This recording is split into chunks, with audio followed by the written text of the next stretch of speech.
মেয়েদের কি আর এসব দেখলে মাথা ঠিক থাকে বলেন? পছন্দ হওয়া সত্ত্বেও নিজের শখের জিনিসটা নিতে পারলাম না, সেটার পেছনে একটা বিরাট কাহিনী। কি আর বলবো, অনেকদিন পর বের হয়েছিলাম আমরা সবাই মিলে, একটু বাহিরে ঘোরাঘুরি করব, বাহিরে খাওয়া দাওয়া হবে, সেই সাথে কিছু কেনাকাটা গ্রোসারি এগুলোও করা হবে। তো আজকে ঘুরে এত কিছু জিনিস পছন্দ হয়েছে, এর মধ্যে নিজের শখের কিছু জিনিসও পেয়েছিলাম যেগুলো আসলে ইচ্ছে থাকা সত্ত্বেও কিনতে পারলাম না। কেন কিনতে পারলাম না সেটা খুবই কষ্টের একটা কাহিনী, কি আর বলবো। তো এই তো আমরা বের হয়েছি, আমাদের এখানে দুপুর হলেই রাত হয়ে যায়, দুপুর আর দেখার কোনো চান্সই নেই। দুপুর 2:30-3টার মধ্যেই হচ্ছে একদম বাহিরের অবস্থা খারাপ। আর আজকের তো ওয়েদারটা খুবই খারাপ, দেখতেই পাচ্ছেন বাহিরে বৃষ্টি। তো আমরা বের হয়ে ভাবলাম যে আমাদের যে শপিং মল আছে বাসার কাছে সেখানে একটু যাব। এই তো একটু ঢং ঢং করে নিচ্ছিলাম তার আগে। আর দেখেন গাড়ি বাসা থেকে বের হয়ে গাড়ি স্টার্ট দিতে দিতে আরো মনে হয় অন্ধকার হয়ে রাত হয়ে যাচ্ছিল। আমাকে প্রায় সময় আপনারা অনেকেই কমেন্ট করেন, আপু তোমার শপিং ব্লগ চাই, শপিং ব্লগগুলো শেয়ার করো। আমি এত বেশি লেজি, আমার প্রচুর পরিমাণে ভিডিও করা হয়, ব্লগ করা হয়, বাট সেটা যে আপলোড করব আপনাদের সাথে এডিটিং করে বা টাইম দিব ওইটার পেছনে, ওইটাই আসলে হয়ে উঠতেছে না। আর ইদানিং সবকিছু মিলে অনেক ব্যস্ততার মধ্যে দিন যাচ্ছে। তো টুকটাক আজকে শপিং ব্লগে আপনাদের সাথে শেয়ার করব। আর এছাড়াও আরও কিছু শপিং ব্লগ আছে যেগুলো ইনশাল্লাহ পরবর্তীতে আসবে।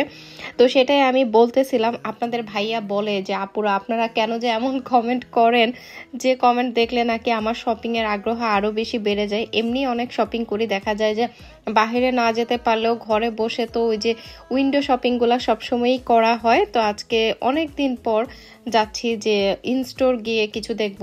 আর এই সময়টাতে ক্রিসমাসের টাইমগুলোতে অনেক অনেক সেল থাকে, তো ভাবলাম যে দেখি যদি কোনো কিছু পছন্দ হয়। তো আজকে মলের কার পার্কিংয়ে এসে দেখি পুরাই অবস্থা খারাপ, আমরা গাড়ি রাখার মতো কোনো জায়গা পাচ্ছিলাম না, কারণ এত মানুষজন শপিংয়ে এসেছে। তো আমরাও আসলাম, এখন যাচ্ছি। প্রথমে গিয়ে আমি একটু ঢু মারবো, দেখি কোথায় ঢু মারা যায়। তবে সবার আগে যেখানে আমার যাওয়া হয় সেটা হচ্ছে আমার মনে হয় ইংল্যান্ডে যারা থাকে সবারই পছন্দের হচ্ছে প্রাইমার্ক। সো ফার্স্টে আমি মলে গিয়ে প্রাইমার্কে যাই, কারণ প্রাইমার্কে এক চক্কর দিয়ে তারপর হচ্ছে আমি অন্যান্য শপে যাই। তো আজকে প্রাইমার্কে দেখলাম বেশ সুন্দর সুন্দর কিছু জিনিসপত্র এসেছে, সেগুলো আমিও দেখব। আমার ইংল্যান্ডের আপু যারা আছে, ইউকের আপু যারা আছে তাদের সাথে শেয়ার করব। আপনারাও ঘুরে আসতে পারেন উইন্টারের জন্য রিজনেবল প্রাইসে। আমার মনে হয় যে প্রাইমার্ক খুবই ভালো, শুধুমাত্র উইন্টার না, সব সময়ের জন্যই প্রাইমার্কে বেশ ভালো। এবং প্রাইমার্কের এবারে যে কালেকশনগুলো, ওদের কোয়ালিটিগুলো মোটামুটি আমার কাছে ভালো লেগেছে, বাট প্রাইসটা প্রাইমার্কের তুলনায় একটু বেশি, কারণ প্রাইমার্ক মানেই হচ্ছে রিজনেবল প্রাইস থাকবে। কিন্তু এখন আসলে ইংল্যান্ডের সব কিছুর প্রাইসই একটু বেশি, তো এগুলো তো স্বাভাবিক, দাম বাড়বেই। তো শিনের সাথে যদি কম্পেয়ার করা হয়, কাইন্ড অফ শিনের মতোই ওদের কালেকশনগুলো ওরা আনার ট্রাই করতেছে, কারণ এখন হচ্ছে প্রচুর পরিমাণে সবাই শিন থেকেও শপিং করে। যে কারণে দেখলাম যে প্রাইমার্কের যে স্টাইলগুলো, ওদের যে নতুন নতুন কালেকশনগুলো, ওগুলা হচ্ছে শিনের থেকে আমরা যেরকম কিনি সেরকমই হচ্ছে সিমিলার টাইপের সব কালেকশন ছিল। তো আমার কাছে ভালো লেগেছে। অলরেডি এই টাইপের অনেক কিছু আমি শিন থেকে অর্ডার করে ফেলেছি, সেগুলো আপনাদেরকে পরবর্তী ব্লগে ইনশাল্লাহ দেখাবো। তো এখানে দেখলাম যে প্রায় কালেকশনগুলোই কাছাকাছি লাগছিল এবং অনেক সুন্দর সুন্দর, তবে শিনে কিন্তু এর থেকে রিজনেবল প্রাইসে পাওয়া যায়। তো এই যে আমি ইয়াররিংসগুলো দেখছিলাম, আর এই তো আমার নামের হচ্ছে লেটারের পেয়ে গিয়েছি আমি। তো এগুলো নিলাম, আরও সুন্দর সুন্দর এই অ্যাক্সেসরিজগুলো দেখলে যে কারো হচ্ছে মন কেড়ে নেবে কেনার জন্য। আর আমি এরপরে যাব হচ্ছে হাড়ি পাতিলের শপে, তারপরে আমি আমার গল্পটা বলবো যে আমি কেন আমার ইচ্ছে থাকা সত্ত্বেও আমি আমার সেই হাড়ি পাতিলগুলা কিনতে পারতেছি না। তো ওই যে এখানেও এত সুন্দর সুন্দর অ্যাক্সেসরিজ যেগুলো হচ্ছে আমি শিনে দেখেছি বা শিন থেকে কিনি, তবে আফসোস একটাই যে এখানের প্রাইসটা একটু বেশি, শিন থেকে অনেক কম প্রাইসে কেনা যায়। তবে শিনের যেটা বাজে জিনিস সেটা হচ্ছে আপনি দেখা যাবে যে একটা দুইটা জিনিস অর্ডার করতে পারবেন না, গেলেই মনে হবে যে অফারে আছে, এটা দিই সেটা দিই, অনেকগুলো শপিং একসাথে হয়ে যায়। বাট খারাপ না, ঠিক আছে, প্রাইজের সাথে যদি কম্পেয়ার করি তাহলে শিন খুবই ভালো। আর এত সুন্দর সুন্দর কিছু কালেকশন ছিল এখানে। আমি আসলে প্রাইমার্কের জুতা অনেকদিন ধরে পরতে পারি না, কারণ আমার পায়ের সমস্যা থাকার কারণে। তবে প্রাইমার্কের জুতার কালেকশন কিন্তু অনেক সুন্দর, ডিজাইনগুলো খুব সুন্দর, দেখলে সবই কিনতে ইচ্ছে করে। তবে ওই যে কিছু কোনটা পরে কমফোর্টেবল ফিল করব সেটা আসলে কথা। তো এরপর আমরা হচ্ছে চলে যাচ্ছিলাম একটু হোম সেকশন দেখার জন্য। প্রাইমার্কে আসলে আমি হোম সেকশনে যাব না সেটা তো হতেই পারে না। তো এই তো আমরা উপরে চলে আসছি, উপরে হচ্ছে হোম সেকশনটা।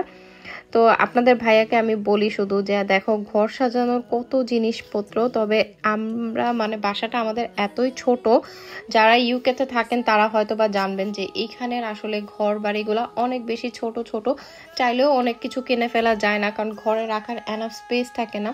তো আমি ভাবতেছি আমার হচ্ছে ঘরে যে জিনিসপত্রগুলো আছে যে কম ইউজ হয় বা পুরনো হয়ে গেছে সেগুলোকে ফেলে দিয়ে আস্তে আস্তে নতুন জিনিস কিনবো। কারণ ঘরে আনলে হয় কি পুরনোগুলো না ফেললে জায়গাও হয় না, আর নতুনগুলা কিনে এনেও ওইভাবে আসলে এগুলোকে গুছিয়ে রাখা যায় না, এটা একটা মানে অনেক বড় সমস্যা। আর তারপর আমরা যারা বাহিরে কাজ করি ঘর বাহির সবকিছু মেনটেন করা একটু টাফ, তো এই আর কি ব্যালেন্স করতে হয়। এরপর চলে আসছিলাম H&M H&M এখন প্রচুর পরিমাণে সেল চলতেছে। তো আমি এখান থেকে রেগুলার পরার জন্য এই যে এরকম যে জাম্পার টাইপের গুলা ছিল শার্টগুলো ওগুলো নিচ্ছিলাম। এইগুলো এত বেশি রিজনেবল, আমি এই যে আমার হাতে দেখতে পাচ্ছেন এটা অনলি আমি 5 পাউন্ড দিয়ে কিনেছি। এখনের সময়ে 5 পাউন্ড দিয়ে দেশে কিছুই পাওয়া যায় না। তো এত সুন্দর একটা জাম্পার অনলি 5 পাউন্ডস। তো আমি এটা দেখে আর মানে কোনো ইয়ে করিনি, সাথে সাথে নিলাম। তো H&M থেকে কেনাকাটা করার পর বের হয়ে দেখলাম এখানে খুব সুন্দর একটা টার্কিশ স্টল দিয়েছে, কারণ এগুলো হচ্ছে সিজনাল শপ। এই সময়টাতে যেহেতু ক্রিসমাসের সময় মানুষজন অনেক বেশি শপিং করে, তাই দেখলাম অনেক ডিফারেন্ট ডিফারেন্ট টাইপের জিনিসপত্র আছে এখানে। এগুলো এত সুন্দর, বাট প্রাইসগুলো অনেক বেশি এক্সপেন্সিভ ছিল। এই এক একটা হচ্ছে যে ল্যাম্পগুলো দেখেছেন এগুলো প্রায় 250-300 পাউন্ড, যেগুলো কিনা বাংলা টাকায় 40-45 হাজার টাকার উপরে প্রাইস ছিল, মানে কি বলবো আনবিলিভেবল। এরপর চলে আসছি উইলকোতে। উইলকোতে তো এত সুন্দর সুন্দর ঘর সাজানোর জিনিস পাওয়া যায়, আর্টিফিশিয়াল প্লান্টসগুলা যারা হচ্ছে ঘর সাজাতে পছন্দ করেন তাদের জন্য মনে হয় উইলকো বেস্ট। তবে আমি জানি না এখন ইংল্যান্ডের সব জায়গায় উইলকো ওপেন আছে কিনা। আর এরপর এই যে চলে আসছি এখানে একটা হাড়ি আমার এত মন কেড়েছে, এই যে এখন যেটা দেখতে পাচ্ছেন এইটা, এই টাইপের হাঁড়ি পাতিল আমার অনেকগুলাই আছে, তবে এইটা কিনতে পারিনি একটাই কারণে, কারণ আমি চাচ্ছিলাম রেগুলার ইউজের জন্য কিনতে।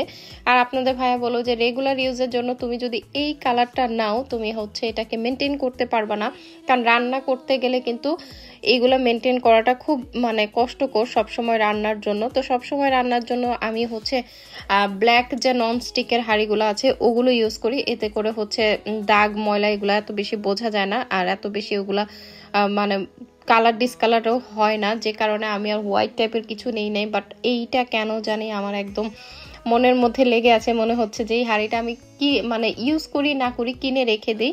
তো দেখি নেক্সট কিনবো। অবশ্যই এই কালারের পুরো একটা সেট আমার আছে, বাট ওইটা পছন্দ হয়েছে। আর এরপর আসছি হচ্ছে গ্রোসারি করতে। গ্রোসারি করতে এসে এই যে এত মজার মজার জিনিস, এই প্লামগুলা খেতে আমার ভালো লাগে। আর আমরা হচ্ছে ওই যে একটু আগে ডালটা দেখলেন, ওই দেশি ডাল, আমাদের একদম দেশের যে ডালটা ওই ডালটা হচ্ছে এটা। তো এই ডালটা খেতেই ভালো লাগে, যেহেতু আমাদের বাসায় সবসময় ডাল খাওয়া হয়। আর ইংল্যান্ডের যে ডালগুলা পাওয়া যায় মানে একটু বড় বড় সাইজের, ওইটা আমার কাছে একদমই ভালো লাগে না, তাই দেশি দোকানে গিয়েছিলাম দেশি গ্রোসারি করতে। আর সেই সাথে আমি এই বড়য়ের চাটনিটা নিলাম। তারপরে এখানে আরো অনেক দেশি দেশি জিনিস ছিল যেগুলো কিনা আমাদের মানে সবসময় বাংলাদেশে ওই যে এই তেঁতুলের চাটনি যেটা ছিল ওইটা হচ্ছে আমরা রাস্তায় কিনে খাই না, ওই রকম টাইপের ছিল আর কি। তো এরপর চানা ডাল, তারপর আরো কিছু শপিং, দেশি গ্রোসারি শপিং শেষ করে এখন চলে গেছিলাম আবার সেন্সবেরিতে, কারণ আমাদের দেখা যায় যে মান্থলি গ্রোসারিগুলো আমরা একসাথে গিয়ে করি। আর এই তো দিন শেষে বাসায় চলে আসছি, চারপাশে অনেক লাইটিং, কারণ ক্রিসমাস টাইম সবাই বাসায় হচ্ছে সবাই এরকম ডেকোরেশন করে সাজায় লাইটিং করে ক্রিসমাস টাইমটাতে।